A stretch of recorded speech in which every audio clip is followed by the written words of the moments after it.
السلام علیکم، کیسے ہیں آپ سب؟ آئی ہوپ کہ آپ سب ٹھیک ہوں گے۔ آج میں آپ کے ساتھ شیئر کروں گی حضرت موسیٰ علیہ السلام اور نقل اتارنے والا شخص۔ تو چلیے ویڈیو کو سٹارٹ کرتے ہیں۔ حضرت موسیٰ علیہ السلام کے دور میں ایک شخص تھا جو آپ کی نقلیں اتارا کرتا تھا۔ جس طرح حضرت موسیٰ علیہ السلام نے داڑھی رکھی، اسی طرح اس نے بھی رکھ لی۔ حضرت موسیٰ علیہ السلام نے لمبا کرتا پہننا پسند فرماتے تھے۔ نبی پاک صلی اللہ علیہ وآلہ وسلم بھی لمبا کرتا پہننا پسند کرتے تھے۔ اس شخص نے بھی لمبے لمبے کرتے بنوا لیے۔ حضرت موسیٰ علیہ السلام ہاتھ میں چھڑی پکڑتے تو اس آدمی نے بھی چھڑی رکھ لی۔ وہ شخص کوشش کرتا جس طرح حضرت موسیٰ علیہ السلام بولے میں بھی اسی طرح بولوں۔ حضرت موسیٰ علیہ السلام کے کچھ غلاموں نے امتیوں نے کہا کہ تم ہمارے نبی کی نقلیں کرتے ہو۔ اس آدمی کو شہر سے نکال دیا، کہیں دور بھیج دیا۔ نقلیں وہ اتارتا تھا تو باقی لوگ ہنستے تھے۔ کافی عرصہ گزر گیا اس شخص کو شہر سے نکلے ہوئے، بڑا عرصہ گزر گیا تھا۔ حضرت موسیٰ علیہ السلام فرماتے ایک دن میں کوہ طور پر گیا تو اللہ سبحانہ وتعالیٰ نے فرمایا موسیٰ فلاں جنگل میں فلاں درخت کے نیچے میرا ایک دوست انتقال کر گیا ہے، اپنے غلاموں کو لے جاؤ، اس کے کفن دفن کا بندوبست کرو۔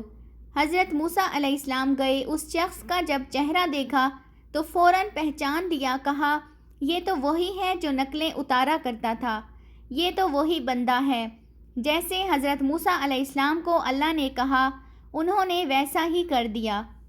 اس بندے کو اٹھایا، غسل دیا، کفن دیا، جو اس دور میں طریقہ تھا، اس کے مطابق اس کی تدفین کر دی، دفن کر دیا۔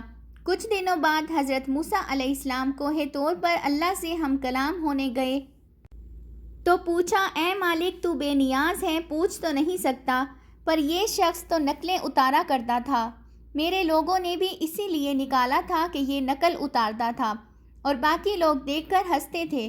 معاذ اللہ، تو یہ شخص آپ کا دوست کیسے ہو گیا؟ اللہ سبحانہ وتعالیٰ نے فرمایا موسیٰ جب موت کا وقت قریب آیا تو یہ بہت پریشان تھا، مجبور تھا، میں نے اسے تیرا کلمہ پڑھنے کی توفیق عطا کر دی۔ سبحان اللہ، وہ میرا دوست توبہ کر کے کلمہ پڑھ کے گیا ہے۔ تو حضرت موسیٰ علیہ السلام پھر عرض گزار ہوئے اللہ اس پر اتنی مہربانی کرم نوازی کیوں فرمائی؟ تو اللہ کریم نے فرمایا موسیٰ جب یہ بندہ تیری طرح بن کے چلتا تو مجھے بڑا پیارا لگتا تھا۔ رب نے فرمایا چونکہ تیری طرح بن کے رہتا تھا لہٰذا مجھے پیارا بہت لگتا، بہت اچھا لگتا، مجھے اس کی ادائیں بھا گئی تھیں، اس کی اس ادا نے اس کلمہ پڑھنے کی توفیق دے دی۔ سبحان اللہ۔ اللہ سبحانہ وتعالیٰ ہم سب کا خاتمہ بالایمان کریں، آمین ثم آمین۔ آئی ہوپ کہ آپ کو آج کی میری یہ ویڈیو اچھی لگی ہوگی، تو چینل کو فوراً سبسکرائب کر لیں اور کومنٹ سیکشن میں اپنی رائے کا اظہار ضرور کریں۔ ملتے ہیں نیکسٹ ویڈیو میں، ٹل دین اللہ حافظ۔